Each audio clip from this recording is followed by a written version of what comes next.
Hello crafty friends! Welcome to another Smiling Colors video. I'm Smita and in today's video I'll show you how to create your own hand-lettered wood sign.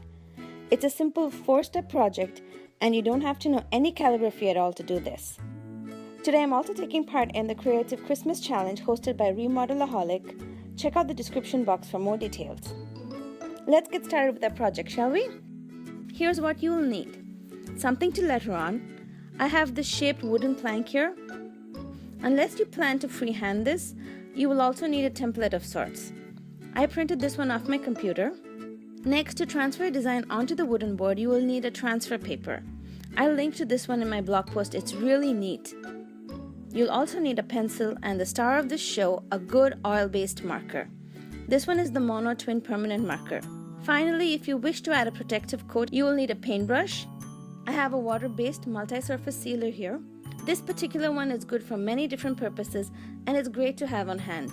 Towards the end of this video, I'll talk more about it. Step 1. We need to center our design on the wood.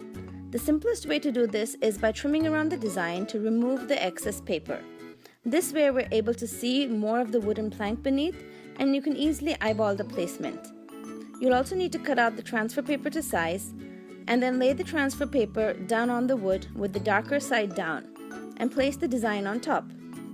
To prevent shifting and to make sure that everything stays in place while we trace, let's tape this down with some tacky painter's tape or washi tape. Step 2. Now using a pencil or a pen, start tracing the outline of the design. I like to turn my work by 45 degrees to make it easier on my wrist to write with. I'm going to carefully lift the edge here to show you how the transfer is coming along. That looks pretty neat, doesn't it? Now go ahead and trace the entire design, and when you're done, here's a tip for you. Peel off just one of the tapes holding everything in place. Lift up the papers carefully to make sure that you've traced everything. This way, if you've missed anything, you can still go back and place the papers into position and fix it. Mine is looking good, so I'm going to remove the tape and I'm ready to ink it now. Step 3. Now we color in our design.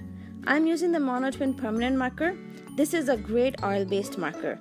It actually comes with 2 tips. I'm using the marker tip here today. The other tip, that's the pen tip, is the one I usually use for all of my illustrating. So needless to say, this is a favorite marker pen of mine. Now slowly trace the outlines we have with the marker. Go really slow to start with. Since this wood has a bumpy texture, it takes a few minutes to get used to writing on. Once you have the outline, go in and color it completely. You can paint the insides with a black paint instead too, but I was in a hurry that day and I didn't want to wait for paint to dry, so I quickly colored in the letters. You can also switch to a bigger chisel tip marker if you want to, if you're doing perhaps a bigger wooden piece. You always want to make sure you're using an oil-based marker. If it is water-based, it will not work on the slick surface at all. Now I'm almost done here, but I want to point out that the coloring on the wood might actually fray your marker tip just a little bit like you see here. That's because the wood was bumpy with the grooves and everything. It still works fine, but it's just not as pointed as it was to begin with. Step 4. Step back and look and see if you need any touch-ups, and then we're ready to seal in the paint. I found out that on this wood plank, some areas took the markers much better than the others. Like the letter M over here. This wood plank has a distressed look, and near the distressing it was not easy to color, I don't know why. On the white areas it was great coloring. If you see any areas where you have some random marks from the transfer paper, you can use this mono sand eraser to simply erase them away. So after a few minutes, I just went back and colored over those problem areas a second time, and this time it worked beautifully. I touched up all the areas that had a bit of white peeking, and here's how it looks all done. I love the contrast of the black on the white, simple and modern. I also love how easy it was to achieve this fog calligraphy look on the wood. If your piece is going to end up outdoors, you will most definitely want to add a protective sealant. So once you've chosen your sealer, first test it on the wrong side of your piece. You definitely don't want to paint the sealer on, only to have your design bleed or smudge. That would be heartbreaking. I test my pen on the back side of the project, and if you see under the price sticker here, I've actually tested the pen even before I started this project video. It didn't smudge, so I was happy to use it. Now let's color in a bigger area to test the sealer.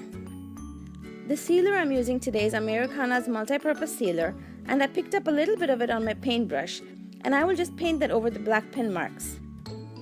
I'm going back and forth with my brush to make sure everything is applied, and you can see here already that black did not bleed or smudge at all. The sealer coat remains clean and clear. My black line actually wasn't drawn neatly, but you can see how awesome the sealer is. I will leave a link to it below in the description box so you can find it easily. It's water-based and can be used on so many different surfaces. So once this dries, I'll just put the price sticker back, and that way nobody will know that I tested it. You could also alternately just stick a sticker that said handmade by and just cover up that area. And here's our finished project for today. I absolutely love how the scripted word Merry turned out, and it was so easy to do. I enjoy hand lettering, but sometimes it's great to do an easy mode project where all you need to do is trace and color. Let me know in the comments below if you like this technique, and if you make something, do share a photo with me. I would love to see what you create.